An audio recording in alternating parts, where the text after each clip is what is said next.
اور کوشش کروں گا کہ جو جس طرح میرے زندگی گزری جماعت احمدیہ کے اندر، وہ میں حد تک وسع اپنی پوری یادداشت اور دیانتداری کے ساتھ ساتھ اس کو صحیح طور پر بیان کر سکوں۔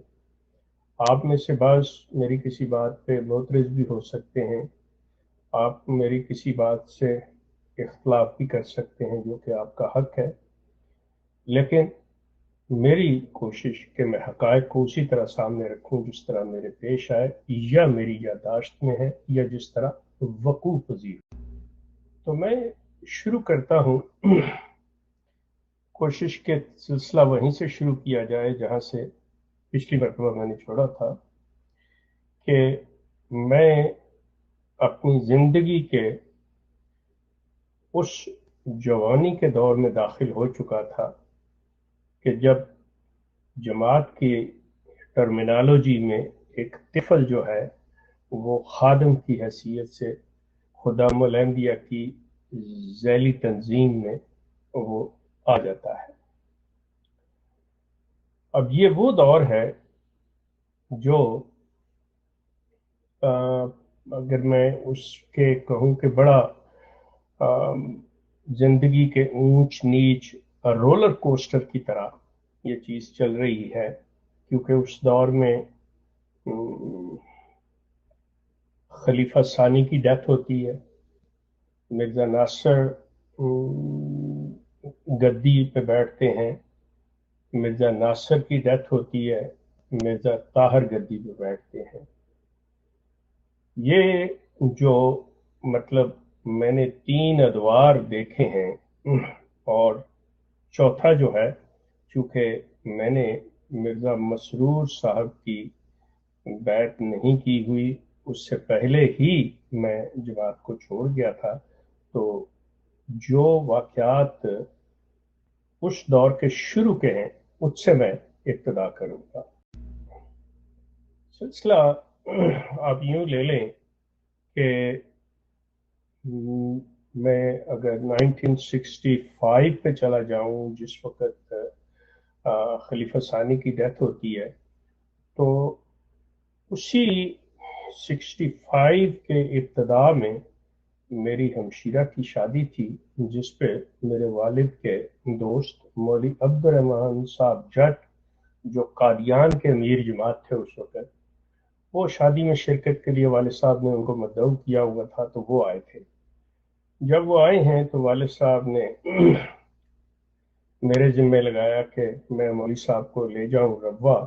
اور خلیفہ ثانی سے ملاقات انہوں نے کرنی ہے تو میں ان کے ساتھ جاؤں۔ وہ دور تھا، اور میرا خیال اب بھی ہوگا کہ جو کوئی غیر ملکی آتا ہے تو اس کو ایک شہر سے دوسرے شہر جانے کے لیے پولیس سے اجازت اور اندراج وغیرہ کروانا پڑتا ہے، تو یہ سارے معاملات لائل پور سے ربوہ تک مطلب میں نے کیے، جو بھی سارے سلسلے۔ تو مولوی عبد الرحمان صاحب جٹ کے ساتھ میں ربوہ گیا ہوں، تو ہم میاں بشیر احمد ایم اے، جنہیں المعروف قمر الانبیاء اور مصنف سیرت البہدی جو ہیں، ان کے ساتھ پہلی ملاقات ہوتی ہے کہ ان سے جا کے ملتے ہیں، اور وہ مولوی صاحب کو ملتے ہیں بڑے پرتپاک انداز میں، اور میں بھی ان کے ساتھ ہوں، دیکھتا ہوں، اور انہوں نے بریف کیا مولوی صاحب کو کہ قصر خلافت چلتے ہیں، جو مسجد مبارک کے بیک سائڈ پہ جو رہائش خلیفہ کی، جسے قصر خلافت کہا جاتا ہے، وہاں پر انہوں نے بتایا کہ یہ اس وقت ان کی پوزیشن یہ تھی کہ یہ خلیفہ ثانی بستر پر تھے، کیونکہ اس سے پہلے ان کی گردن پہ چاقو سے ان پہ حملہ ہوا تھا، تو وہی چیز چلی آ رہی تھی، کو علاج کے لیے باہر گئے، کروا کے آئے سارا کچھ، لیکن وہ چاقو کی نوک جو تھی اس کا حصہ وہ اندر ہی تھا، تو اس کی وجہ سے کافی کچھ ان کی طبیعت جو تھی وہ اتنی اچھی نہیں تھی کہ یہ جماعتی کاموں میں عملی طور پہ حصہ لے سکتے، تو بیڈ ریٹن تھی۔ انہوں نے کہا کہ اگر حضور तवज्जो दें, कोई बात पूछें मौलवी साहब तो आप बात कीजिएगा, बसूरत दीगर आप उनको सलाम करिएगा, अपना नाम बताइएगा, तो फिर आगे उनका रिएक्शन देखेंगे कि हुजूर क्या कहते हैं। जब हम लोग कमरे में दाखिल हुए हैं तो ये चारपाई पे थे मिर्जा बशीरुद्दीन महमूद। तो उनके सर की जानिब जिधर उन्होंने रुख किया हुआ था उस तरफ एक कुर्सी रख दी गई उनके लिए, मौलवी अब्दुर्रहमान साहब के लिए। वो उस पर बैठे और उन्होंने सलाम किया, हजूर सलाम अलैकुम, मैं अब्दुर्रहमान जट कादियान से। तो वो थोड़ा सा सर हिलाया। अब उनके नीचे आप यूँ कह लें मिर्जा महमूद के बटक्स के नीचे एक राउंड रबर ट्यूब थी जो बेड सोर्स से बचाने के लिए मतलब रखी हुई थी। जब इंसान ज्यादा देर बिस्तर पर रहता है तो उसको बेड सोर्स हो जाते हैं, तो उससे बचाने के लिए वो रखी हुई। तो वो करवट जो है सर को लेते हैं तो बड़ी तकलीफ उनको होती, ये वो। थोड़ी देर उन्होंने मतलब चंद लम्हे ही बात, तो इस तरह से कि मतलब सलाम दुआ के अंदर और उनसे एक आध बात सुनने से मतलब आप समझ लें कि इनकी तकलीफ की शिद्दत में इजाफा हो गया। तो इन्होंने कराहना शुरू कर दिया और साथ कोशिश की कि मैं करवट ले लूं या सीधा हो जाऊं। तो उसकी बिना पे उन्हें बहुत ज्यादा तकलीफ, उनके ज़हन से मतलब उनकी जुबान से मतलब कुछ ऐसे गंदे अल्फाज जिसे हम गाली कह सकते हैं। तकलीफ में जब इंसान होता है तो बेख्तियार वो गलज़ात बोलता है। मेरा नहीं ख्याल कि इंसान को कंट्रोल रहता, और ख़ास तौर पे उनका ये टाइम जो था उनकी वफात के कुछ महीने पहले की बात है कि वो ये सूरत हाल थी। तो वो इंतहाई तकलीफ के अंदर मतलब वो थे। तो उन्होंने तो उसके साथ ही बशीर अहमद साहब एमए जो थे, उन्होंने कहा जी मौलवी साहब आए चलें जी, बस मतलब जल्दी। हाँ, वो हमें लेके निकले हैं, हमें दरवाजे तक मतलब उनके चीखने की, कराहने की और बोलने की कुछ ऐसे अल्फाज कहने के हमें सुनाई देते रहे और हम लोग आ गए। ये सिलसिला जो है ये मतलब मेरी, आप समझ लें कि आखिरी बार मैंने उनको मतलब खलीफा सानी को देखा, उसके बाद उनकी डेथ हो जाती है और मिर्जा नासिर साहब का दौर जो है वो आ जाता है। अब मिर्जा नासिर अहमद साहब के दौर के अंदर मतलब मैं पहली दफा इस चीज से वाकिफ होता हूँ कि मतलब कुछ ऐसी बातें मतलब कानों में पड़ती हैं, कुछ सुनने को मिलती, जिसमें जिसमें ये चीज का पता चलता है कि कोई ये इंतखाब खिलाफत पे कोई झगड़ा या कोई मसला खड़ा हुआ या इनके खानदान में भाइयों में आपस में कोई ऐसी चीज आई जिसने ये सिलसिला पैदा किया। लेकिन मतलब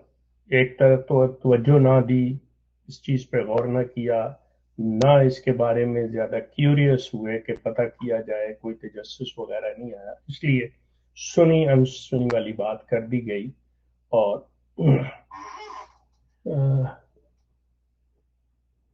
अ, तो वो सिलसिला सुनी अनसुनी बात कर दी गई, ज्यादा तवज्जो ना दी गई। आ, आप पूछ रही हैं कि क्या इससे कबल, जी इससे कबल मतलब आप कह लें कि मैं छोटी उम्र में था तो मतलब वो मुलाकात इनसे मतलब अपने वालिद साहब के हमरा मतलब मेरी हुई है। लेकिन अपनी होश जिसे कह लें कि मतलब मैं एज ए टीनेजर जो मैंने देखा था वो 1965 का है वो टाइम। अब मिर्जा नासिर अहमद साहब के दौर के अंदर आप ये कह सकते हैं कि जो हमारे खुदामुल अम्बिया के मतलब तहरीकात थी, कलीमुल कुरान क्लास, इज्तिमा वगैरह, तो उस वक्त इन्होंने ایک یہ مطلب ابتدائی دور میں خلیفہ بننے کے بعد انہوں نے ایک وقف عارضی کی تحریک شروع کی تھی، جس کے اندر وقف عارضی کی تحریک میں مطلب مجھے بڑی اچھی طرح سے یاد ہے کہ میں نے حصہ لیا، جو کہ ڈپینڈنگ آن کہ ایک ہفتہ 2 ہفتہ آپ نے اپنے خرچ پہ جا کے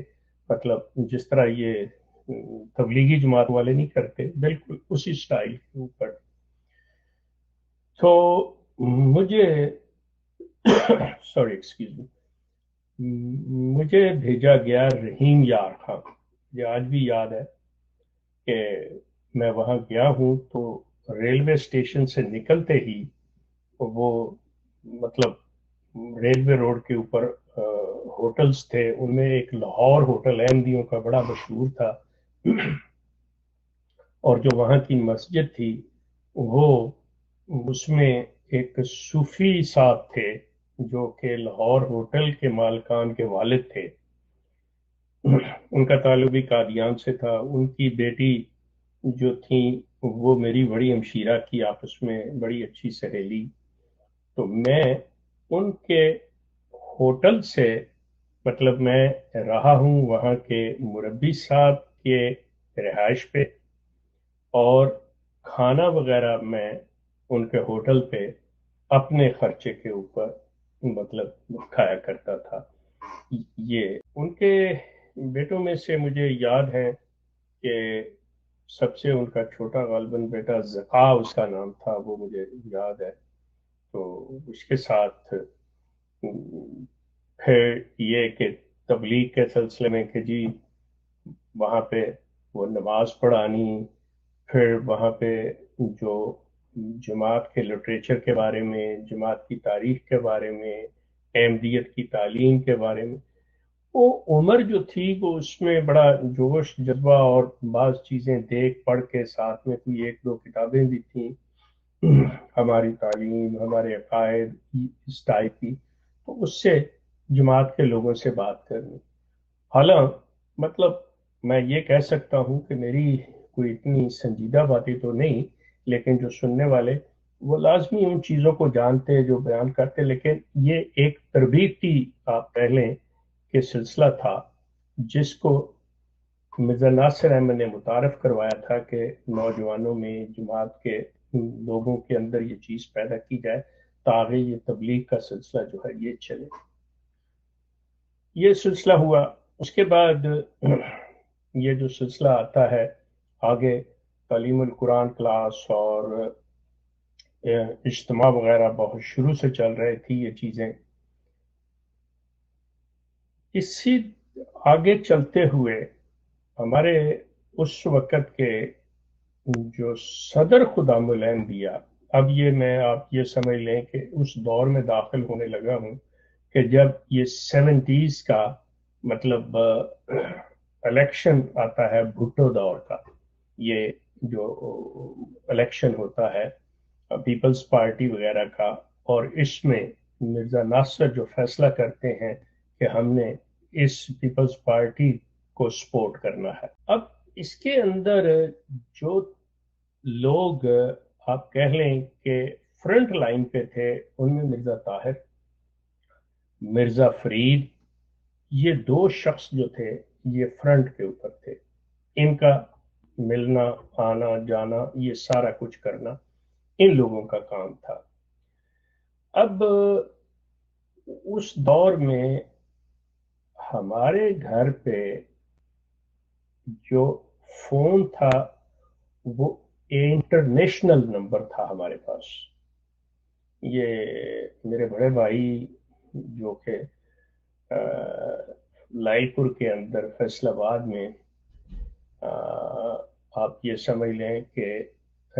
جو کھانے پینے کے کیمیکلز ہوتے ہیں، ارومیٹک کیمیکلز، ان کا کام کرتے تھے. کنفیکشنری بیکری کے اندر جو چیزیں استعمال ہوتی ہیں، خوشبوات وغیرہ، یہ وہ ان کا کرتے ہیں. ان کی دکان کا نام تھا آر سیکو ٹریڈرز، مطلب یہ جانتے ہیں. اور ان کے بچے آج کل جرمنی میں ہیں، کینیڈا میں ہیں، مطلب اسی طرح کسی ان کی بیٹیاں بھی مطلب اسی جگہ پہ और उनका एक पोता जो है वो गालिबन मैंने सुना है वो उसने जिंदगी वक्फ की हुई है, वो भी है। अब इस ज़िमन में मुझे जो बात याद आ रही है इसी भाई के हवाले से, जिससे आपको थोड़ा सा ये भी अंदाजा होगा कि जमात के मुखलसीन जो लोग होते हैं उनके नज़दीक बाज़ चीज़ों को समझ ना करना, या जमात ने जो उनकी तरबियत की होती है वो कैसे है, इसकी एक बेहतरीन मिसाल मैं अपने भाई को इस चीज़ में पेश करता हूँ जिनका जिक्र कर रहा हूँ कि उनका एक पोता जो है वो बाकायदा तौर पे वाक़ ज़िंदगी है, जामिया से पढ़ चुका, गालिबन कनाडा में ही है। सलमान उसका नाम है गालिबन, मेरे भतीजे खुर्शीद का बेटा है वो। अब ये खुर्शीद जो भतीजा मेरा है, इस सलमान का बाप, ये अपने वालिद मेरे भाई अजीज साहब के साथ अपने वालिद की दुकान पे बैठता है, काम वाम करते हैं। अब इससे आपको अंदाजा होगा कि अहमदी करते क्या हैं, होता क्या है। फोन जब आता किसी का और हमारे भाई ने उससे बात नहीं करनी होती, अब ध्यान में रखिएगा मेरे भाई मूसी थे, मेरे भाई मूसी थे, वो फोन उन्होंने नहीं सुनना, उस बंदे से बात नहीं करना चाहते, उसके पैसे देने हो या कोई ऐसी बात उसने को पूछनी हो जो नहीं ये बताना चाहते, कोई भी ऐसा सिलसिला, तो वो बेटा जब फोन उठाता तो वो तरीका ये करता, अच्छा कौन, खोया साहब बोल रहे हैं, अच्छा चौधरी साहब बोल रहे हैं। तो भाई को अंदाजा मतलब फौरन पता चलता है, मतलब कि भाई मतलब एक किस्म का बाप को इशारा दे रहा है कि इनका फोन है। भाई मेरे उठते, कुर्सी से उठ के दुकान की चौखट पे से बाहर आके खड़ा जो होता है, जो स्टेप होता है उसके ऊपर खड़े हो जाते हैं, और बेटा उनका कहता है जी अब्बा जी दुकान में नहीं है, अब्बा जी दुकान में नहीं, यानी दुकान के अंदर नहीं है। अब फोन बंद। मैं बड़ा हैरान इन चीजों पे होता, तो आखिर एक दिन मैंने उससे पूछ लिया कि ये सिलसिला क्या है, भाई तो है तो ये दुकान में, तो कहता है कि मैंने मतलब कोई झूठ तो नहीं बोला, अब्बा जी तो दुकान के अंदर नहीं है, दुकान के बाहर थे, तो मतलब हम अहमदी लोग हैं, हम झूठ तो नहीं बोल सकते। इससे आप बहुत कुछ सीख सकते हैं, बहुत सा अंदाजा लगा सकते हैं द मेंटेलिटी। अब ये चीज मतलब मैं किसी ऐसी बंदे की नहीं बता रहा जो मैंने कोई ऑब्जर्व किया, देखा, किया, बल्कि मैं ये अपने भाई के बता रहा हूं, और वो बाप और बेटे का के दोनों का जो उनकी अंडरस्टैंडिंग है, जो आपस में लेके चले हुए हैं, बेटा भी मूसी है, बाप भी मूसी है, कि ये सारे सिलसिले करते हैं। और भाई मेरे जो थे वो फैसलाबाद की मस्जिद फजल जो है गोल अमीनपुर बाजार में, जो फैसलाबाद के लोग, वो उनमें वहां पे वो एक तो अजान देना, अपने जमात की खिदमत करना, मतलब ये समझ लें, और दूसरा लाउड स्पीकर को तैयार रखना, हर चीज करना, वो इस मामले में बड़े आगे आगे होते थे। तो वो कोई ऐसे नहीं थे कि भाई उन्हें पता नहीं, ये नहीं वो नहीं, लेकिन ये बात जब चलते चलते एक दिन ऐसे ही हम तीन भाई बैठे हुए थे इकट्ठे, एक ये बड़े भाई अजीज, एक उनसे छोटे, और एक मैं, तो मैंने उनसे ये दरियाफ्त किया, मैंने कहा ये क्या है, तो मुझे बताने लगे कि देखो बात सुनो, सिलसिला ये है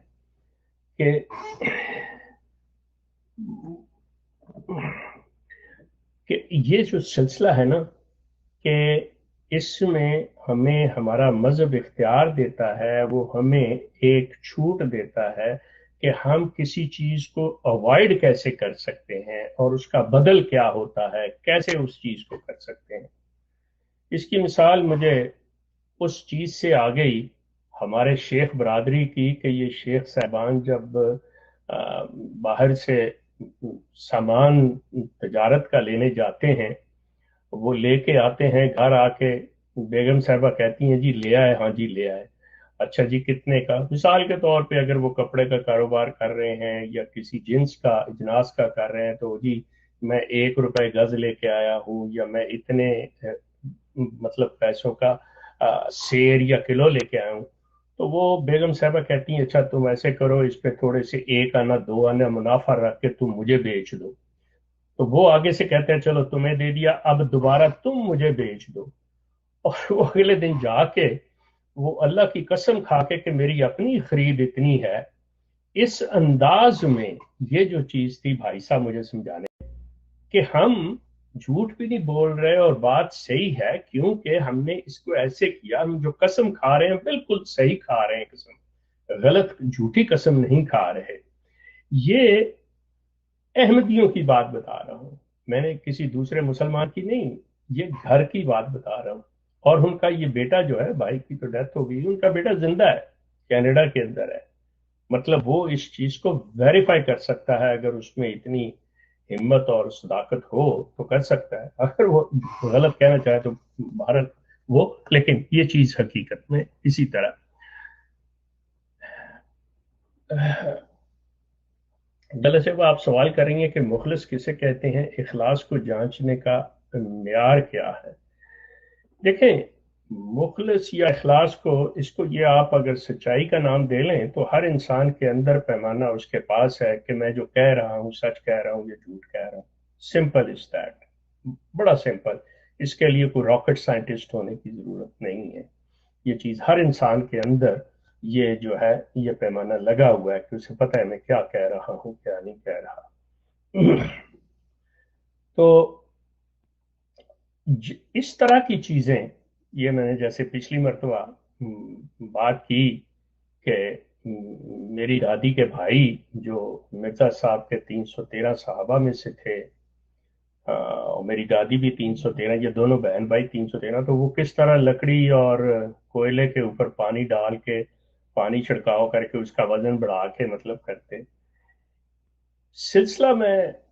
ये आपसे अर्ज करूं कि ये जो एक इम्प्रेशन दिया जाता है ना कि अहमदी जो हैं दूसरे मुसलमानों से मुख्तलिफ हैं, अहमदियत में आके कोई इंसान को कोई एक और कोई उसके साथ ऐसी चीज लग जाती है। जी ऐसा है मोहतरम, ये सवाल मैंने इसलिए पूछा था कि बाज़ लोग कहते हैं कि अहमदी जब टर्म मुखलिस इस्तेमाल करते हैं, उसका मतलब सबसे ज़्यादा चंदा देने वाला होता है। तो इसलिए मैंने आपसे ये पूछा था कि जमात अहमदिया की इस्तिलाह में मुखलिस का क्या मतलब है? ये सिर्फ कहने की बातें हैं। ये अहमदी लोग उन्हीं मुसलमानों में से, मतलब मिर्जा साहब को मान के तो अहमदी हुए हुए हैं, अपने आप को अहमदी कहलाते हैं। ये किसी दूसरे सियारे से नहीं आए, ये लोग इसी प्लेनेट के लोग हैं, इन्हीं लोगों के दरमियान में से हैं। मसला सिंपल इतना है कि इनके अंदर भी वही बुराइयां वही अच्छाइयां जो दूसरे इंसानों के साथ है, इसमें ऐसी कोई चीज नहीं। लेकिन होता यह है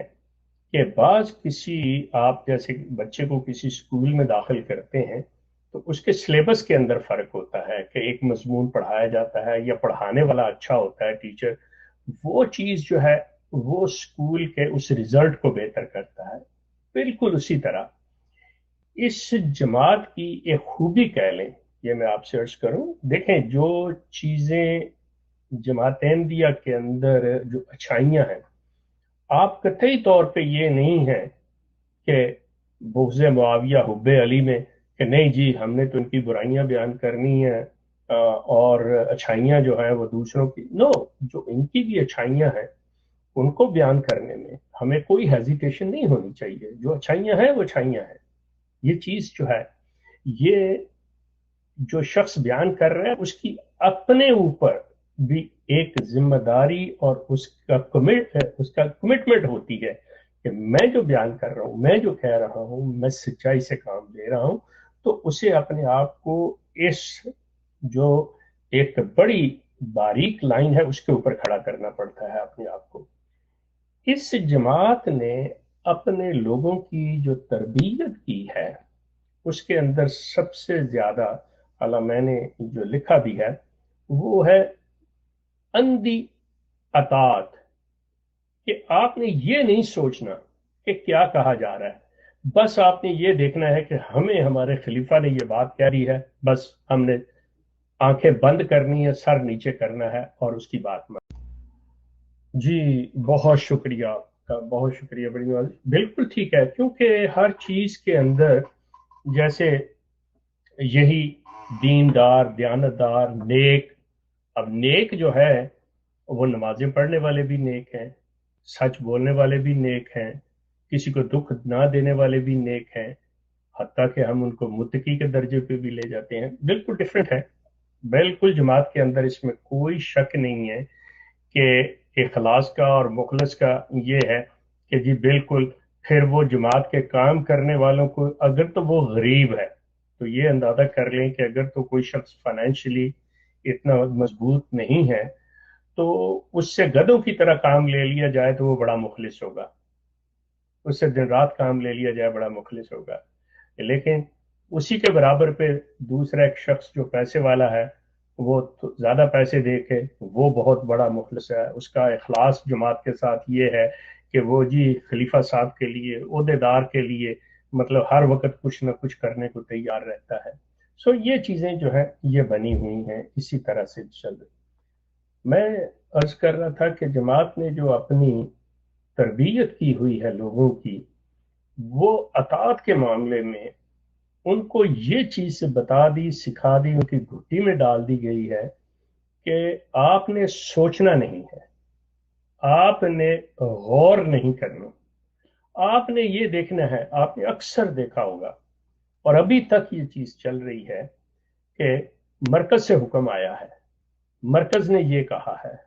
ये मरकज की बात, मरकज कह रहा है, मरकज हमसे डिमांड कर रहा है, ये बात होती है। तो हजूर का हुक्म है, कायद साहब ने ये कहा है, फलां ओहदेदार किसी ने भी, तो वो चूंकि नुमाइंदे हैं खलीफा के, तो उस चीज को लेके कि आपने सोचना नहीं है, आपने सवाल नहीं करना। इस बात को रखते हुए, इस चीज को एक्सपोलाइट करते हुए कि ये खलीफा साहब ने, मरकज ने ये कहा है, लिहाजा अब तुम सोचो नहीं, बस जो तुमसे मांगा जा रहा है, जो तुम्हें कहा जा रहा है वो कर दो। ये जो चीज है एक लिहाज से बड़ी अच्छी है, लेकिन दूसरे लिहाज से जिसका कि आपसे आप खुद अंदाजा करें, सोचें इस बात के ऊपर कि क्या कुरान ये तकाजा करता है। मैंने जो एक कल या परसों एक पोस्ट लगाई थी कि कुरान तो डिमांड करता है कि मेरी आयात पे, अल्लाह की आयात पे भी अंधो बहरों की तरह ना गिर पड़ो, बल्कि गौर फिक्र किया करो, तदब्बर करो, गौर करो। Meaning is that one. अच्छा, इन्होंने भी एक बड़ा कैच 22 रखा हुआ है, ये मैं आपसे अर्ज कर दूं, जब कोई इस चीज पे बात करे वो समझे कोई एतराज आया या सवाल है, तो वो कहते हैं जी खलीफा साहब ने भी अपने बैत के इस मजमून के अंदर ये रखा हुआ है कि खलीफा वक्त या अहद करते हुए भी, जो अहद है खुदामुल अम्बिया का, इंसार का, लजना का, इकफाल के, खलीफा वक्त जो भी मारूफ फैसला फरमाएंगे, कि जी हमने तो बिल्कुल नहीं कहा कि आंखें बंद करके आए, हमने तो ये कहा है कि मारूफ फैसला। अब मारूफ का फैसला कौन करेगा, मारूफ को डिफाइन कौन करेगा? क्या आज तक इसकी कोई मिसाल मिलती है?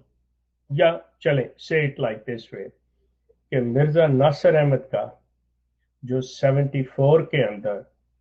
74 के उस ट्रेन के पे हमला जो है और ये सारा सिलसिला जो था, ये मारूफ फैसला था। मतलब, और अगर कोई ये कहे कि जी वो तो खलीफा साहब ने कहा ही नहीं था, तो मैं आपको ये भी बता दूंगा कि ये फैसले, ये कहना जो होता है किस तरह कहा जाता है। ये इनका अंदाज जो है बिटवीन द लाइन, ये जब अपने खास तौर पे शोबा अमूमी के लोगों की ट्रेनिंग करते हैं ना, उनको जब ट्रेंड करते हैं, ये बड़ा जबरदस्त चीज है। इससे हालांकि आम अहमदी दरमियान में आ जाते हैं कि जी हमारी जमात ऐसी नहीं, जी ऐसे नहीं करते, जी वैसे नहीं होता, ये नहीं वो नहीं। लेकिन यकीन कीजिए हर अहमदी के लिए ये बात नहीं है। वो सर्टन लोग, मखसूस लोग होते हैं जो बहुत सी चीजों को जानते हैं और मेजॉरिटी को बिल्कुल पता नहीं होता। वहां पे तो सिलसिला ये होता है, ये कहते हैं कि बिटवीन द लाइंस आप खुद पढ़ो। अगर एक काम इन्होंने करवाना है वो आपको मुखातब हो के नहीं, किसी और तरफ देख रहे हैं, बातें कुछ और हो रही हैं, कि बंदा कोई और खड़ा है, लेकिन आपको एक मैसेज, एक चीज की बात हो रही है, आपने उसमें से पिक करना है। अच्छा, फिर फैसले के लिए कि मिसाल के तौर पे वो बंदे ने समझ लिया, वो चला गया, वो काम कर रहा है, दरमियान में कोई उसको मुश्किल पेश आ गई या कोई ऐसी सिचुएशन आ गई, तो उसको ये सख्ती से मना है कि तुमने वहां से हमें कॉल नहीं करना या हमारे पास नहीं आना। इसके लिए एक लफ्ज इस्तेमाल करते हैं, मुकामी हालात के तहत फैसला कर, कि आपने खुद करना है और हर चीज को अपने कंधों पे लेना है। इसलिए आप देखेंगे कि अहमदी जो हैं वो हर बात को अपने ऊपर लेते हैं, कभी ये नहीं कहते कि हमें ये मरकज की तरफ से हदायत मिली थी या हमें हमारे फलां कायद साहब ने कहा था या ज़ईम ने या जो भी हैं सदरान हैं उन्होंने कुछ कहा था। वो अपने सर पे लेते हैं ये चीज को। ये रवैया किनका होता है? हम गौर कीजिए, ये कौन लोग होते हैं? अब अब क्या जमात अहमदिया शुरू से, ये इनका शुरू से तरीकाकार है, क्या ये शुरू से कोई ऐसी तहरीक है, कोई ऐसी मूवमेंट है जिसका मजहब से ताल्लुक नहीं, बल्कि दुनियावी गलबे के साथ कोई ऐसा खिता ढूंढने के लिए, कोई इक्तदार की खातिर ये सारे काम हो रहे हैं, ये चीजें किए जा रहे हैं? ये जैसा मैंने अर्ज किया कि रब्वा के रेलवे स्टेशन का वाकया ले लें, मौलवी अला यार अरशद का केस ले लें, यकीन करें उस पूरे केस के अंदर मतलब जो मुल्जमान थे, नाजर अमूरामा जहूर बाजवा, सदर अमूमी हकीम खुर्शीद, ख्वाजा मजीद एक मिठाई वाले, एक भांजा था हकीम खुर्शीद का वसीम, और एक लड़का बाका मुबारक उसका नाम टांगे वाला। ये जो मुल्जमान और मुजरमान थे, जो मतलब इस केस में अलैया रशद केस में मुलविस थे, मैंने इस केस में इन मुल्जमान की, इन मुजरमान की बाकायदा तौर पे जमानतों के साथ फैसलाबाद जेल से इनकी रिहाई करके इनको रबवा खुद ड्राइव करके मैं लेके गया हूँ। वीडियो पड़ी हुई है जमात के पास इसकी बाकायदा तौर पे कि इनका करवा के। उस वक्त जमात से एक बंदा गालबन मिर्जा फरीद का वो कुटाउट था या उसका कोई करिंदा था, फजल डोगर के नाम से, वो बड़े आगे आगे चलने फिरने की कोशिश करता था। वो ये 6 माह तक इन लोगों को मेरे घर से खाना जाता रहा है, ये फैसलाबाद की जमात जानती है। हत्ता के कनाडा के अंदर जो झंग के डिप्टी सुपरिटेंडेंट जेल थे मजीद कुरैशी साहब, बड़ी अच्छी तरह से वो मुझे जानते हैं।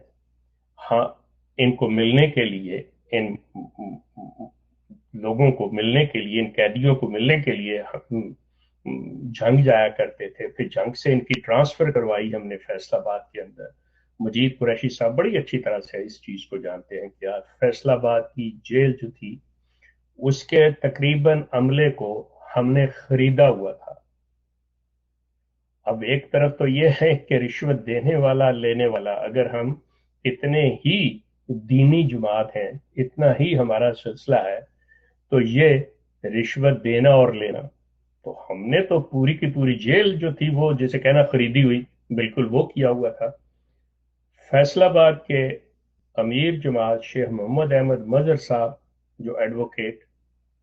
यकीन करें कि पूरे प्रोटोकॉल के साथ जाके उनकी मुलाकात उनसे करवाई हुई है हमने। और वो कैसे होती है? या तो आपकी अप्रोच हो या आप उनको पैसा खिलाएं, और हमने बाकायदा तौर पे ये पैसा दिया हुआ। ये जो सिलसिला है, मेरा ख्याल है कि अगर इसको यहाँ तक रख लें, अ, और ये मजीद कुरैशी साहब इसके गवाह हैं, फिर फैसलाबाद के वो लोग, वो भी इधर यहाँ कनाडा में है, एक शेख महमूद एमनाबादी बड़ी अच्छी तरह से जानते हैं, वो मुझे भी जानते हैं। इन तमाम हालात और वाकयात, ये मैं नाम इसलिए दे रहा हूं कि आप इन लोगों से पूछ सकते हैं, और आई विश कि ये लोग हिम्मत करके सच से काम लें। लेकिन यकीन कीजिए, मुझे पक्का पता है कि इनकी उम्रें, मुझसे बड़े ये लोग हैं, लेकिन इन्होंने अपनी आखिरत बर्बाद कर लेनी है सच नहीं बोलना। लेकिन बोल दे तो मेरा सल्यूट है इन लोगों को, या कहें कि मैं गलत कह रहा हूँ। जी मोहतरम शेख साहब, ये अल्लाह यार केस के बारे में लोग जानने के काफ़ी ख्वाह हैं। पिछले किसी प्रोग्राम में भी बात की गई थी, लेकिन अफाफ साहिबा को इसकी बहुत डिटेल नहीं पता थी। तो आप प्लीज़ अल्लाह यार अरशद केस को ज़रा तफसील से पहले बता भी दें, क्योंकि इस तरह कुछ नहीं पता चलेगा कि केस था क्या। मैं इसलिए ये सारे नाम दे रहा हूँ जो मैंने कहा है, ताकि आप इसको देख सके, परख सके। मौलाना अला यार अरशद केस की डिटेल और 74 के अंदर के क्या चीजें हुई, ये मैं आपसे, मेरा ख्याल है, अपने अगले में हिस्से में बयान करूं तो ज्यादा बेहतर होगा। ये अला यार अरशद केस ये था जी, कि ये इस मौलवी साहब से रब्बा पूरा तंग आया हुआ था कि ये जी रिकॉर्डिंग लगा देता है ये बंदा, तो गाने लगा देता है, मिर्जा साहब को गालियां देते हैं, ये होता है वो होता है। हमें जो फैसलाबाद के अंदर मतलब आया कि इसके साथ डील करना है, जो दो लड़के मैंने बताए हैं जो इनके साथ, हकीम खुर्शीद का एक भांजा और जहूर बाजवा साहब, इन लोगों के साथ जेल में, वो मुबारक टांगे वाला और वसीम, ये वसीम जो था जुडो कराटे का ब्लैक बेल्ट था ये लड़का। तो इन लोगों को मतलब इन्होंने उसे पकड़ा है, लिया है, और लेके इस शख्स की बिल्कुल ठीक ठाक उसकी पिटाई की है, मारा है उसको। और उस पे के ये चीज डाली गई कि ये एक अहमदी औरत के घर में दाखिल हो रहा था, वहां से हमने इसको पकड़ा, ये किया वो किया, पूरी प्लानिंग के तहत। उसके बाद जब इसको चन्योट अस्पताल में दाखिल करवाया गया, तो हमें बुलाया गया फैसलाबाद से कि भाई ये ड्यूटी देनी है क्या, कि मौली अला यार अरशद के अस्पताल के अंदर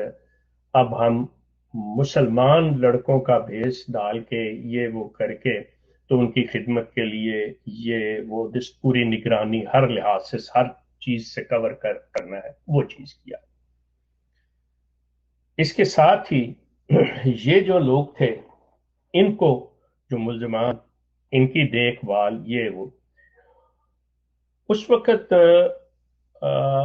मियां सज्जाद जो एक लड़का था, वो हमारा कायद जिला था, और मेरा एक रिश्तेदार शेख सलीम, नहीं, शेख सलीम कायद जिला था और मियां सज्जाद कायद मजलिस था, कायद शहर था ये। और इसके साथ जो फैसलाबाद के अंदर एक करीम मेडिकल हॉल है, जो हमारा नहीं है, लेकिन डॉक्टर फजल करीम मतलब उन्हें कहते हैं, और वो भी बेचारे कंपाउंडर थे, लेकिन चूंकि हर बंदा डॉक्टर कहलाता है, उनका बेटा राफे, वो मतलब वो भी कायद था। ये लोग पूरे अच्छी तरह से कि किसने क्या काम करना है क्या नहीं है। अब चूंकि मैं शोबा अमूमी के साथ तहत, सॉरी मेरा ध्यान नहीं रहा था, मेरी ऑडियो जरा ज्यादा 3 मिनट तक चलेगी, इसलिए मैंने इसमें लिए। तो कहने का मकसद यह है कि हम, ये जो लोग थे, हमारे कायदीन साहब के क्या चीजें, कौन सी ड्यूटी किसने देनी है, क्या करना है क्या नहीं करना, सबसे ज्यादा हमारे लिए ये सिलसिला था कि हॉस्पिटल वगैरह में वो सारी रिपोर्ट्स आती थी, वो चीजें चली जाती। रब्वा के अंदर उस वक्त मौत में थे, वो हमारे फैसलाबाद में थे अमीन साहब झंग के, उनका भाई था शमीम परवेज, या موت میں خدا ملائم دیا شمیم پرویز. اچھا شمیم پرویز میرا خیال آج کل کوئی نادر وادر ہوں گے، وہ بھی بڑی اچھی طرح سے ان چیزوں کے بارے میں بتا سکتے ہیں کہ میرا رول کیا تھا، میں نے کون کون سے مطلب کام کیے ہوئے ہیں، کس چیزوں میں ملوث رہا ہوں، مجھ سے جماعت نے کیا کام لیا ہے. بات پھر وہی ہے، دیانتداری سے کام لیں تو they can tell you every thing. حتیٰ کہ مطلب محمود بنگالی جو ہمارے صدر خدا احمدیہ تھے، ان کے لیے مچھلی فیصل آباد سے روا بی بی جمیل کے گھر پہ مطلب پہنچانی، یہ بھی ایک ہماری ڈیوٹی میں شامل ہوتا تھا. آپ یہاں تک اندازہ کر لیں. اور محمود بنگالی ہر وقت بی بی جمیل کے گھر میں بیٹھا ہوا ہے اور ہم وہاں اس کو پہنچا رہے ہیں. ہاں میرا خیال ہے کہ اجالا صاحبہ اگر یہاں تک رکھ لیں، باقی چیزیں بعد میں رکھ لیں تو ٹھیک ہے، لیکن درمیان میں کوئی سوال ہے یا اگر کوئی چیز ایسی آپ چاہتے ہیں کلیریفائی کرنی تو وہ مجھ سے میرا خیال پوچھ لیجیے، باقی آئندہ کے لیے رکھ لیں اگر آپ مناسب سمجھتی ہیں. محترم چونکہ ایک کنٹینیوٹی بنی ہوئی ہے اور آپ جو کچھ بیان کر رہے ہیں تو اس کو بیچ میں بریک کرنا مناسب نہیں ہے، اس لیے سوال ہم اینڈ میں لے لیں گے. ایک آدھ سوال ہے وہ بھی ایسا ہے کہ آپ کا فرقہ کیا ہے، آپ کا مسلک کیا ہے، تو یہ ایسی باتیں ہیں جو بعد میں بھی کی جا سکتی ہیں گروپ اوپن کرنے کے بعد. محترمہ اجالا صاحبہ ایک چیز مد نظر رکھیے گا اور ہمارے سننے والے بھی، کہ دیکھیں ہر کسی واقعے کو جب دو لوگ یا ایک سے زائد لوگ بیان کرتے ہیں تو ہر بندہ اپنے اینگل سے یا جتنا وہ اس کے اندر انوالو ہوتا ہے وہ، اور جہاں پہ وہ انوالو ہوتا ہے، کیونکہ واقعات کی یا کسی جگہ کے اس کا جو ایریا ہوتا ہے وہ کوئی 1 انچ یا 2 انچ کی بات نہیں ہوتی. ایک شخص اگر کہیں ایک واقعہ ہو رہا ہے ایک جگہ ہے تو وہ اسی حصے کو کور کرتا ہے، دوسرا شخص جو ہوگا وہ دوسری طرف کرے گا. تو اس کا مطلب میں کسی بندے اگر کوئی اور مطلب علیہ ارشد یا 74 والا واقعہ بیان کرے تو وہ اس سے میں اگر واقف نہیں یا میں اس جگہ نہیں تھا تو اس کا یہ مطلب نہیں ہے کہ وہ جو بیان کر رہا ہے بندہ وہ غلط ہے، ایسا ہوا نہیں ہے. نہیں، ہر بندہ جو اپنا اس کا ایک رول ہے، اینگل ہے، جو اس کا اپنا ویژن ہے، جو اس کا اپنا ایکسپوجر ہے وہ بتائے گا. ہمیں اکثر یہ چیز آ جاتی ہے جماعت کے بندوں کا یا عام احمدی کا یہ رویہ ہے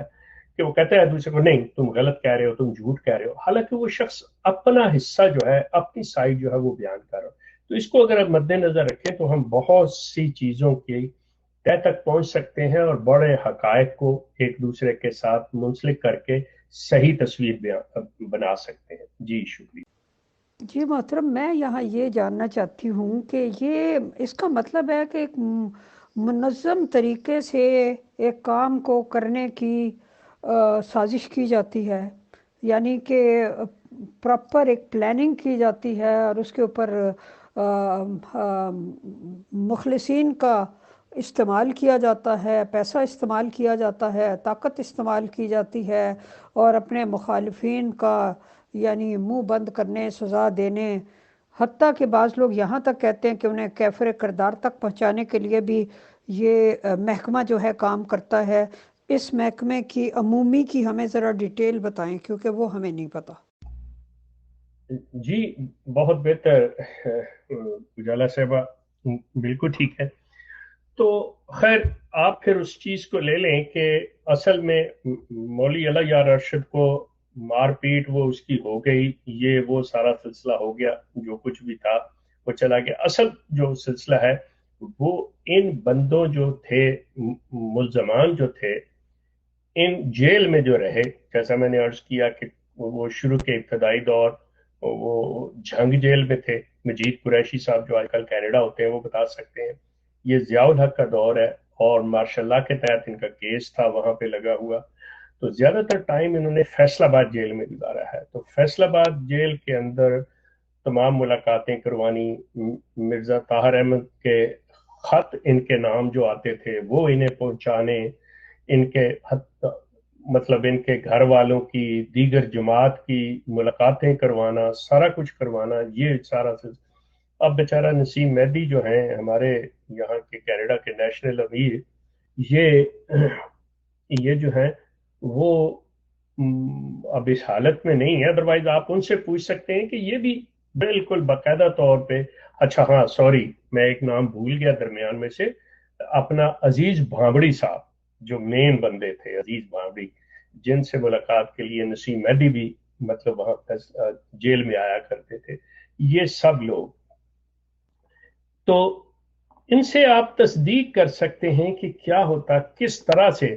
ये जमात अपने आप को जब ये कहती है ना जी हमारे साथ ज्यादती होती है, यकीन करें कि आज भी इस जमात के हाथ पांव इतने मजबूत हैं और इतने दूर तक हैं कि ये बहुत कुछ कर सकते हैं। ये सिर्फ प्रोपोगंडा है इनका कि ये चीज है। उस वक्त मतलब ये सारा कुछ 74 का वाकया हो चुका हुआ है, अहमदी नॉन मुस्लिम डिक्लेयर हो चुके हुए हैं, जियाउल हक बुरी तरह दुश्मन है, लेकिन इसके बावजूद मतलब जेल के अंदर इनको हर चीज मुहैया होती थी। जी। मोहतरम, एक मेंबर ने पूछा है कि भांबड़ी साहब से कुछ पूछने के लिए तो शायद अगले जहान जाना पड़ेगा, वहीं जाके उनसे कुछ इंक्वायरी वगैरह की जा सकती। वो तो देखें जी सिर्फ बामड़ी साहब के लिए नहीं, हकीम खुर्शीद साहब के लिए भी आप अगले जान जाना पड़ेगा। और जहाँ तक मेरा इल्म है जहूर बाजवा साहब के लिए भी। और अल्लाह बेहतर जानता है ख्वाजा मजीद अभी जिंदा है या नहीं है। मतलब ये लोग ऑब्वियसली, आज से मैं 40 साल पहले की बात कर रहा हूँ, तो उस वक्त अगर ये लोग 50-50-60 साल के थे, तो अगर कोई इनमें से, हाँ नसीम मेहदी मैंने जैसे कहा कि अभी है, लेकिन मैंने वो नाम ये अजीज बामड़ी का इसलिए लिया कि ये मेन बंदे जो थे ना जमात के, मतलब की जिसे कहना चाहिए कि असल लोग, जहूर बाजवा, नाजर रहमा, अजीज बामड़ी, हकीम खुर्शीद, ये मतलब कोई मामूली लोग नहीं थे। इनके लिए, इन्हीं के लिए तो पूरी जेल खरीदी थी हमने कि इनको पूरी तरह से हर फैसिलिटी दी जाए कि ये चीज इन्हें मिले, कोई ऐसी चीज ना रह जाए कि ये मतलब किसी तंगी में। हत्ता कि आप अंदाजा करें कि जो आम कैदी होते हैं वो इनकी टांगें दबाने, सर दबाने के लिए यहाँ तक हम लोगों ने इनको मुहैया किया।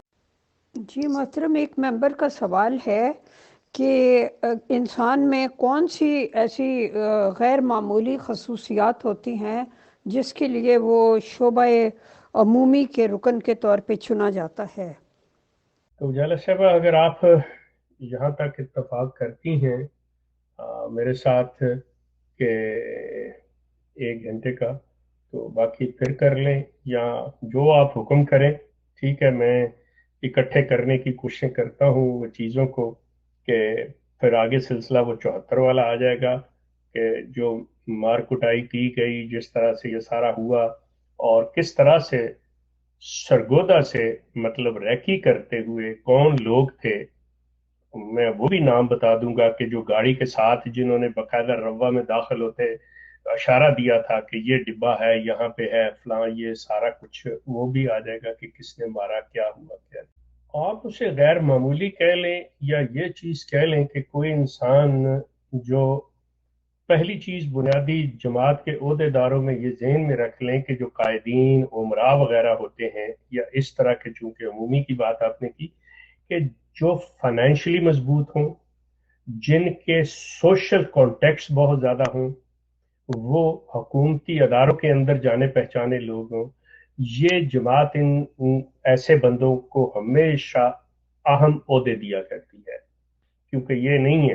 कि मतलब उसको अदा दिया वो बेचारा पैसे खर्चने, क्योंकि जमात का बजट नहीं आपको ऐसा मिलता कि वो कहे जी आप जो जी में आए खर्च कर लो। ये सारा कुछ अपने पास से। और लोग, आपको पता है जैसे कि हर बंदा, वही बात मुखलिस वाली आ जाएगी कि वो अपने आप को आगे दिखाने के लिए कि हम जमात से कितने मुखलिस हैं, हम खलीफा से कितने, हम अपनी जान माल सारा कुछ देने को तैयार हैं, वो चीजें। दूसरा कि हर इंसान जब बात करते हुए ये लोग देखते करते हैं तो उसमें देख लेते हैं किसी के अंदर विजडम कितनी है, कोई किसी चीज की मतलब ये शख्स कितना इल्म रखता है, क्या जानता है, किस फील्ड में ये शख्स जो है ज्यादा तेज है। سو یہ ایک کامن سینس کی بات ہے، یہ چیزیں آتی ہیں۔ جی محترم شیخ صاحب، اب میں نے آپ کی ساری آڈیو سن لی ہیں، اور میں اب آپ کو اس کو مزید سوال ایسا نہیں کروں گی کہ آپ کو جواب دینے کی زحمت ہو، کیونکہ ظاہر ہے کہ 1 گھنٹہ ہو گیا ہے، تو ایسا ہی ہمارا آپ سے طے ہوا ہے۔ تو لیکن یہ سوال پیدا ہوتا ہے کہ یہ ساری جو باتیں سننے کے بعد کہ پھر وہ جو روحانی گرومنگ، وہ اصلاح، روحانی اصلاح، وہ خدا سے ملوانے والی جو معاملات تھے جن کے لیے مرزا غلام احمد قادیانی صاحب تشریف لائے تھے کہ لوگوں کو خدا سے ملوائیں، ان کی روحانی اصلاح ہو وغیرہ وغیرہ، وہ سارا کچھ پھر کہاں رہ جاتا ہے؟ یہ تو سارا کچھ جو ہے وہ اس طرح لگتا ہے کہ ساری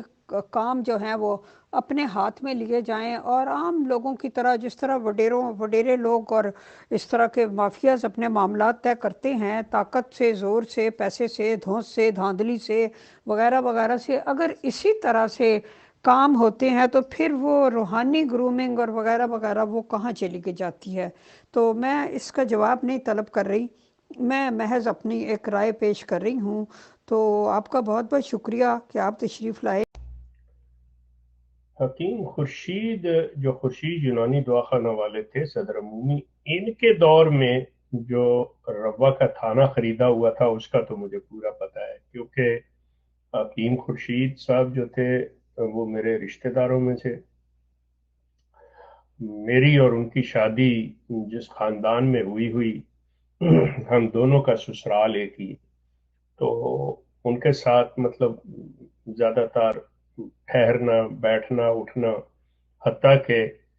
یہاں پہ یہ بھی ایک چیز کہ جب مرزا ناصر نے شادی کی ہے تو ان کے لیے جو کشتے تیار کیے تھے حکیم خورشید صاحب نے، اس کے انگریڈینٹس کے لیے انہوں نے مجھے بھیجا تھا اپنے ڈرائیور فرزند کے ساتھ لائل پور سے فیصل آباد سے لینے کے لیے وہ چیزیں مطلب میں لایا ہوں۔ یہاں تک مجھے کہ حکیم صاحب پیسے کے معاملے میں، جیسے انہوں نے پوچھا نا کہ عمومی کے شعبے میں، اس میں سب سے بڑی چیز ہے کہ فائنینشلی اسٹرانگ ہونا چاہیے، تو حکیم خورشید صاحب اس معاملے میں تھے، تو وہ بے دریغ ان لوگوں کو کھلایا پلایا کرتے تھے، پولیس والوں کو۔ اور آپ نے اتنا زیادہ ٹائم دیا، وہ ایک صاحب کا سوال تھا، وہ آپ گروپ کھلنے پہ بھی اس کا جواب دے سکتے ہیں، تاکہ اگر انہوں نے مزید کوئی بات کرنی ہو تو وہ کر لیں کہ آپ کا مسلک کیا ہے، اور اب آپ کے مطلب مذہبی خیالات وغیرہ کیا ہیں، وہ میں سوال بہرحال یہاں لگا دیتی ہوں، شاید میں نے ایگزیکٹ الفاظ نہ بولے ہوں۔ تو ٹھیک ہے، آپ کی تشریف آوری کا بہت شکریہ، بہت سی نادر وہ نایاب معلومات آپ نے فراہم کی۔ سچی بات ہے، ہمیں نہیں پتہ تھا کہ عمومی کیا کام کرتا ہے شعبہ، اس کے بارے میں مزید بھی جاننا چاہیں گے۔ محترمہ اجالا صاحبہ، آپ اور آپ کی ٹیم کا اور تمام سننے والوں کا بہت شکریہ، اور جس تسلی سے، پیشنس سے آپ نے سنا، آپ کا ممنون ہوں۔ جہاں تک اس بات کا تعلق ہے میں کس مذہب سے یا فرقہ سے تعلق رکھتا ہوں، تو اگر تو کسی نے میری بیعت کرنی ہے تو بہرحال ابھی تک مجھے کوئی حکم نہیں ہے، نہ میرا کوئی ارادہ ہے، اس لیے وہ چیز فرقوں کا میں قائل نہیں ہوں، تفرقہ بازی کا میں قائل نہیں ہوں، تو اس لیے میں اس چیز ضمن میں تو معذرت ہی چاہوں گا۔ جی، اگر میرا خیال ہے کہ کوئی ریکارڈنگ اگر، اچھا، سوال کرنے والے اگر اپنا نام پہلے بتا دیں کہ جی میں بول رہا ہوں، اتنی جرت آپ کر لیں، مطلب اس سے کوئی نہیں، لیکن آسانی ہو جائے گی مجھے آپ کو مخاطب کرتے ہوئے، مطلب اتنی جرت، ہمت پیدا کریں تاکہ پتہ چلے کہ آپ ایک ایسے ماحول سے، ایک ایسے گروپ سے تعلق رکھتے ہیں، یا آپ کے اندر اتنی اخلاقی جرت ہے کہ آپ اگلے کو انٹروڈیوس کروا سکیں۔ دیکھیں، جیسے میں بات کر رہا ہوں، اجالا مغل صاحبہ اور دیگر لوگ بات کر رہے ہیں، سو جو بھی کوئی سوال کرنا چاہے اگر اپنے نام بتا کے کریں تو بہت میں ان کا ممنون ہوں۔ Thank you. جی، آپ بالکل ٹھیک کہہ رہے ہیں کہ سعید قریشی اور ہم آپس میں، مطلب میں جماعت چھوڑنے سے پہلے ہمارے آپس میں ملنا جلنا بالکل ایک دوسرے کے آیا جایا کرتے تھے، تو मैंने सुना था कि मजीद कुरैशी साहब भी कनाडा आए हैं, तो मैं उसी हवाले से ज़हन में रखते हुए, या वो मेरा ख्याल किसी जलसे पे आए होंगे, तो उस हवाले से बात कर रहा हूँ। थैंक्स फॉर द करेक्शन,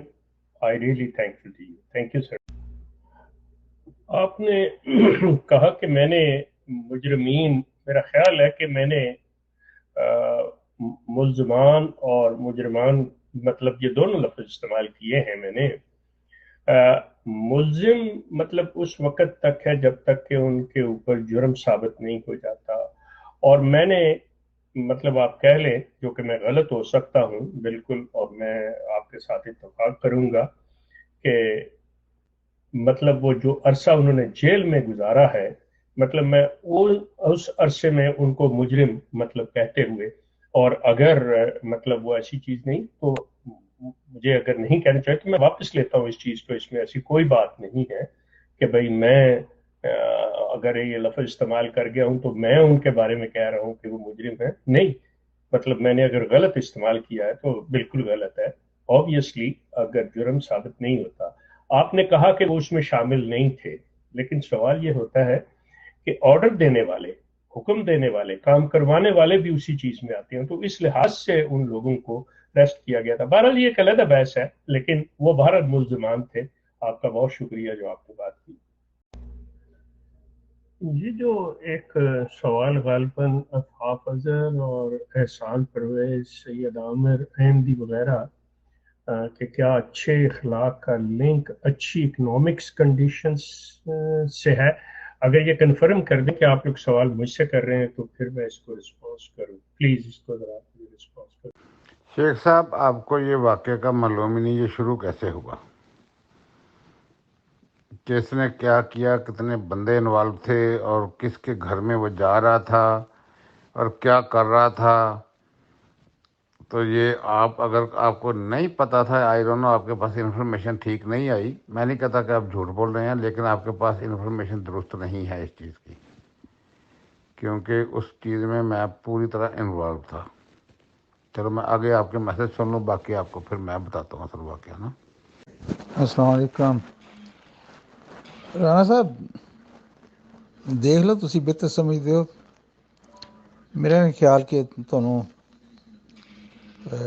ਜਾਂ ਮੈਨੂੰ ਵਾਕਿਆਤ ਐਸਾ ਦੱਸਣ ਦੀ ਲੋੜ ਹੈ। ਤੇ ਜੋ ਕੁਛ ਵੀ ਹੋਇਆ, ਅਗਰ ਜ਼ਰੂਰਤ ਹੋਏਗੀ ਤਾਂ ਫਿਰ ਅਸੀਂ ਹਾਜ਼ਰ। ਮੈਂ ਵੀ ਉਸ ਦਿਨ ਗਰਾਊਂਡ ਦੇ ਵਿੱਚ ਨਾਲ ਹੀ ਸੀ, ਫੁੱਟਬਾਲ ਖੇਡ ਕੇ ਵਾਪਸ ਜਦੋਂ ਆ ਰਿਹਾ ਸੀ ਤੇ ਆਖਰ ਤੱਕ ਮੌਜੂਦ ਸੀ। ਮਨ ਹਰ ਚੀਜ਼, ਇੱਕ ਤੇ यादाश्त भी ऐसी है कि कुछ है भुलदी नहीं अक्सर, ਇਹੋ ਜਿਹੀਆਂ चीज़ां मुझे सब है याद ज़रा ज़रा। देख लो जिस तरह तुम मुनासिब समझते हो। जी, आप सबका बहुत शुक्रिया। मैं आपके तासुरात, आपके कमेंट्स और आपके बातें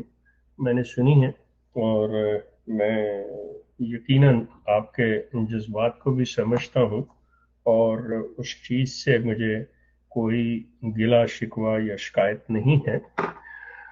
हर इंसान का रद्द अमल जो होता है, रिएक्शन मुख्तलिफ होता है।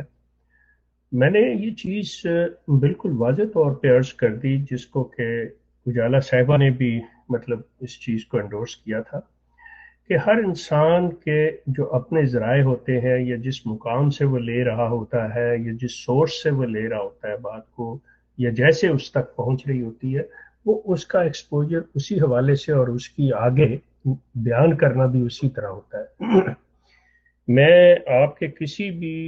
बात को चैलेंज न कर रहा हूं, न करने की पोजीशन में हूं। ये जो वाकयात हम आज बात कर रहे हैं, आज से 40-45 साल पहले की बातें हम लोग कर रहे हैं, और उसमें ये है कि मैंने बाकायदा तौर पे आपको बताया कि जिस तरह हमारे पास ये बात पहुंची, जिस तरह हमारे से आया, कि हमारे जिम्मे ड्यूटी लगी कि हमने क्या करना है क्या नहीं। मैं, आप वो लोग हिम्मत करें, मतलब पूरी तरह से, या तो फिर मतलब ये आप कहना कि जी मैं इन्वॉल्व हूं, मैं जानता हूं, मेरे पास हकायक हैं, तो आप, बड़ी अच्छी बात है, मतलब आप फॉर द रिकॉर्ड से आप इस चीज को ले आइए, या तो आप गिल्टी फील कर रहे हैं कि उसमें आपकी कुछ ऐसा हरकत रही हैं, कुछ ऐसी चीजें हैं जो जमात के लिए खतरनाक होगी या आपके लिए होंगी, और अगर ऐसी नहीं है और सच करते हैं तो आप खुद आके सामने आके बताएं इस चीज को, कहें कि ये चीज है, और मेरे जैसे लोग जो हैं वो अपनी इंफॉर्मेशन को भी करेक्ट कर लें। मैं बिल्कुल नहीं कह रहा कि मैं जो कुछ दे रहा हूँ वो आंखों देखा, जो आंखों देखी बात है वो आंखों देखी है, जो कानों से सुनी है वो कानों से सुनी है। सो इसलिए यहाँ पे मतलब बड़े अच्छे कमेंट भी किए गए। आई रियली अप्रिशिएट कि भाई अगर इस चीज़ का मुजाहरा किया जाए कि हम लोग इखलाक के दायरे में शाइस्तगी से काम लेते हुए अगर हमको बात करें, तो मतलब ये चीज़ जो है हमारे बहुत से मसाइल का हल है, हम बहुत से फासले तय कर सकते हैं इस चीज़ से। बहरहाल मतलब यहाँ पे आपके कमेंट्स सुन के मतलब मुझे कोई तकलीफ नहीं हुई, बल्कि मुझे अच्छा महसूस हुआ, और मैंने आप लोगों की बातों से भी मतलब कुछ सीखा है इस चीज़ के बारे में, और इसी में आपका शुक्रिया अदा करते हुए आपसे इजाज़त चाहूँगा। अल्लाह आपको खुश रखे।